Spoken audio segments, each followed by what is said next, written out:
네, 감사합니다. 이렇게 아름다운 찬양을 제가 넘어갈 뻔했습니다. 네, 갈라디아서에서 5장 23절과 4절에서 성령의 열매 9가지에 대해서 말씀을 하고 있습니다.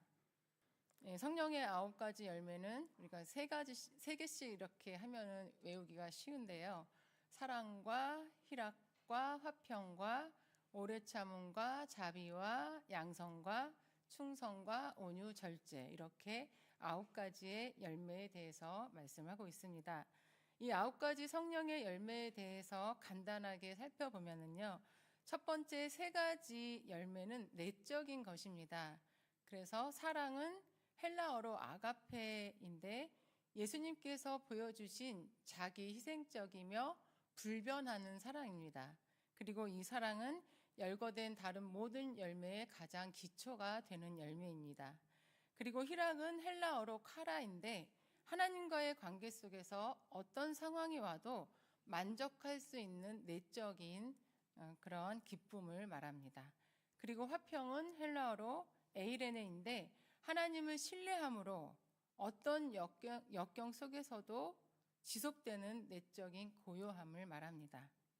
그리고 다음 3가지 열매는 이웃들과의 관계와 관련된 것인데 오래 참음은 마크로디미아인데 나를 힘들게 하는 사람들에 대하여 인내하고 용납하는 것을 말합니다. 그리고 자비는 크리스토테스인데 하나님이 우리에게 행하신 것처럼 사람들에게 자비와 관용을 베푸는 것을 말합니다. 또 양선은 아가도시네인데 악에 대응하지 않고 사람들이 그럴 자격이 없다 하더라도 선을 행하려고 손을 내미는 것을 말합니다. 그리고 다음 3가지 열매는 삶의 태도와 관련된 것입니다. 충성은 피스티스인데 믿을 수 있고 신뢰할 수 있는 상태, 즉 성실성과 신뢰성을 말합니다. 그리고 온유는 프라위데스인데 겸손하고 타인에 대해 동정심이 많으며 하나님과 그 말씀에 복종하는 것을 말합니다. 또 절제는 앵크라테이아인데 제약된 인간의 욕망과 그 욕망에 대한 제어력과 그리고 결핍을 통제할 수 있는 능력을 말합니다. 이 9가지 열매 중 어느 열매를 가장 맺고 싶으신가요? 네, 아마 다라고 마음속으로 말씀하셨을 것 같은데 저도 다 맺고 싶습니다. 사도 바울은 24절에서 이 같은 성령의 열매를 맺어야 한다는 것에 대해 반대할 법도 없고 성령의 열매를 풍성하게 맺은 사람을 반대할 법도 없다라고 말씀했습니다. 반대할 것이 아니라 도리어 그리스도인이라면 이러한 열매를 다 맺어야 할 것입니다. 오늘 본문 말씀 2절에서 사도 바울이 사용한 열매라는 단어는 헬라어로 칼포스인데 이 단어에는 다양한 의미가 있습니다. 우선 땅의 열매나 동물의 새끼, 또 사람의 후손을 열매라고 말하고 또 얻어진 산물이나 이익, 그리고 일의 성과나 결과를 말합니다. 여기서 우리가 주목해야 하는 것은 열매라는 단어 칼포스를 사도 바울은 복수로 사용하지 않고 단수로 사용했다는 것입니다. 사도 바울이 성령의 9가지의 열매를 제시를 하면서도 단수로 처리하고 있는 것입니다. 그 이유는 9가지 열매가 오직 성령님 한 분에게 속한 것이고 또 9가지 열매에 각각 다른 것으로 설명을 했지만 그 열매들은 아주 밀접한 연관이 있기 때문입니다. 모든 열매가 독자적으로 달랑 하나만 따로 존재할 수는 없습니다.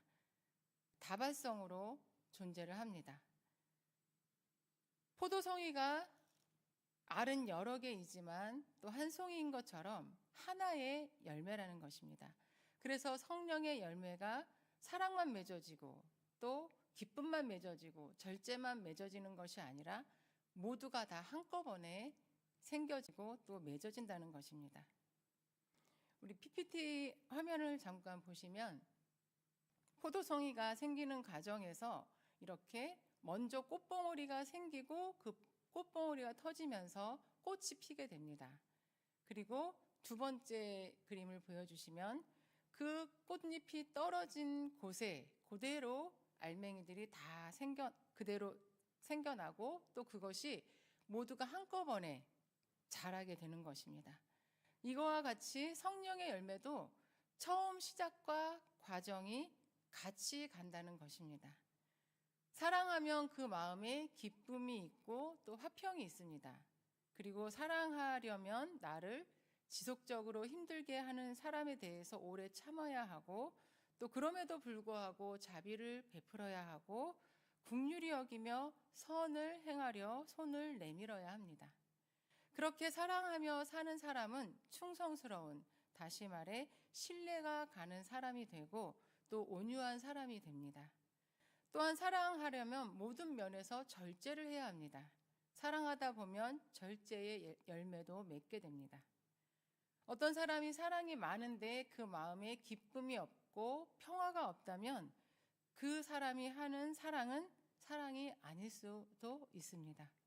그리고 굉장히 성실하고 또 믿음직스러운데 그 사람이 전혀 절제를 하지 못한다면 그 사람의 성실한 모습은 위선일 수도 있을 것입니다.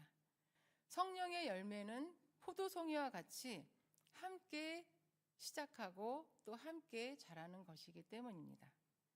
9가지의 열매에 대해 간단히 알아보았을 때 사랑이 가장 모든 열매의 기초가 된다고 말씀했습니다.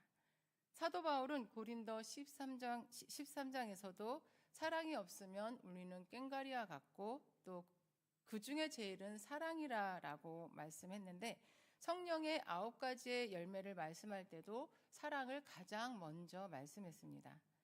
가장 기초가 되는 사랑을 하려고 애쓰면 나머지 8가지 열매도 함께 맺게 되기 때문입니다. 신앙생활은 곧 관계이고 관계에서 성공하면 신앙생활도 성공한다라는 말이 있습니다. 관계 속에서 서로 사랑하며 함께 협력하여 선을 이루는 것이 우리 교회 공동체의 궁극적인 목표이기 때문입니다. 그것을 이루기 위해 기도하며 애쓰며 성실하게 신앙생활을 할 때 우리는 사랑을 비롯한 나머지 성령의 열매들을 맺을 수 있는 것입니다. 그래서 신앙생활을 아무리 오래 해도 사랑하려고 애쓰지 않고 나밖에 모르고 남을 배려하지 않고 또 독선적인 모습으로 살아가면 변화가 없고 성령의 열매를 맺을 수가 없습니다. 성령의 9가지 열매 중 어떤 한 가지 열매를 맺으려고 그 열매를 사모하는 것이 아니라 관계 속에서 사랑하려고 기도하면서 애쓰면 나머지 8가지 열매는 함께 맺을 수 있게 되는 것입니다. 그리고 우리가 주목해야 하는 것 또 한 가지는 성령의 열매는 성령님의 열매라는 것입니다. 사과가 사과나무의 열매일까요? 농부의 열매일까요? 네, 농부의 열매입니다. 농부들이 씨앗을 심고 햇볕이 좋은 곳에 두고 또 물도 주고 영양분도 주면서 정성껏 키울 때 열매는 풍성하고 아름답게 맺어집니다. 그리고 그 열매는 농부의 열매인 것입니다. 사과씨를 심고 전혀 신경을 쓰지 않고 또 물도 주지 않는다면 좋은 열매를 맺을 수가 없습니다. 저도 집 옥상에 방울토마토를 키운 적이 있는데요. 처음에는 물도 주고 아주 열심히 돌보았습니다. 그랬더니 막 쑥쑥 자라서 너무너무 재밌고 신기했습니다. 그런데 바쁜 일이 생겨서 옥상에 올라가지 못하고 또 물 주는 것도 잊어버리고 있다가 정신이 번쩍 나서 한 3일쯤 돼서 올라가 보니 그 토마토가 말라버리고 완전히 죽어 있었습니다. 그러면서 이게 아무나 하는 게 아니구나 생각하고 그 뒤로는 며칠 동안 물을 안 줘도 잘 사는 다육이만 키우고 있습니다. 우리에게 맺어지는 성령의 열매는 성령님께서 키우시고 자라게 하시고 열매 맺게 하십니다. 그러면 우리는 아무것도 하지 않고 가만히 있어야 될까요? 오늘 본문 말씀 16절에서 사도 바울은 너희는 성령을 따라 행하라 라고 말씀합니다. 성령을 따라 행한다는 것은 성령에 의해 계속 걸어간다는 의미를 담고 있습니다. 성령님에 의해 걷는다는 것은 성령님의 인도하심을 따라 함께 생활하는 것을 말합니다. 성령님은 우리 속에 항상 거하시면서 매 순간 우리에게 말씀해 주시고 마음의 감동과 찔림을 주시며 깨닫게 하시고 또 생각나게 하시면서 우리를 자라게 하십니다. 그 성령님을 따라 살 때 우리는 육체의 욕심을 이루지 않고 성령님의 열매를 맺게 되는 것입니다. 타락한 죄인된 우리는 아무리 예수님을 영접하고 하나님의 자녀가 되었다 하더라도 여전히 죄성이 남아있기 때문에 성령님을 따라 살지 않으면 육체의 욕심을 따라 살게 됩니다. 17절의 말씀에서는 성령님의 인도하심과 우리 육체의 소욕은 항상 서로 싸우고 있다고 말씀합니다. 우리의 죄악된 본성은 항상 성령님을 따르지 않으려는 본성이 있는 데다가 또 사단은 간교하게 우리를 유혹하고 또 변명하게 하고 우리의 죄를 합리화시키려고 합니다. 우리는 나의 죄성과 사단의 계략과 싸우며 성령님을 따르지 않으면 19절에서 21절에서 말하는 그 말씀과 같이 육신의 소욕을 따르는 그러한 죄의 열매를 주렁주렁 맺게 될 것입니다. 사도 바울은 우리가 죄의 열매를 맺지 않고 성령의 열매를 맺기 위한 좀 더 적극적인 방법을 말씀합니다. 24절 말씀을 함께 읽겠습니다.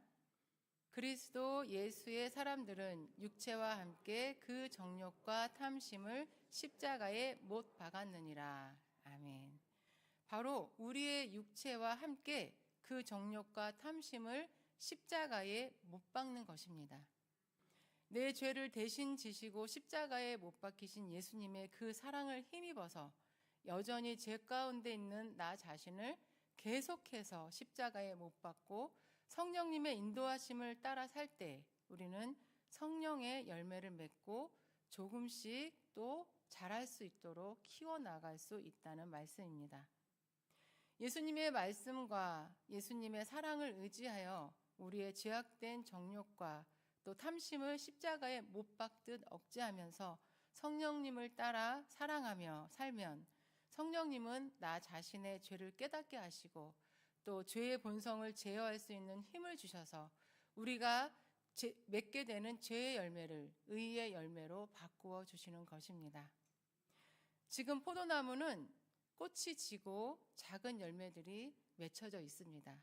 이 열매들은 잘 자라서 또 올 늦여름부터 먹음직스러운 보랏빛 포도 열매가 되어서 우리에게 올 것입니다. 우리 마음에도 아마 모든 성도님들 마음에도 이렇게 작은 성령의 열매들이 맺혀 있을 것입니다. 그 열매가 더 풍성하게 되고 또 잘 자라고 탐스럽게 있게 하려면 우리는 우리의 정욕과 욕심을 십자가에 못 박고 성령님의 인도하심을 따라 살아야 될 것입니다. 비록 더디고 오래 걸릴지라도 포기하지 마시고 지속적으로 나의 욕심을 내려놓고 성령님을 따라가시면서 성령님의 열매를 풍성하게 맺는 삶을 사시는 저와 여러분이 되시기를 간절히 소망합니다.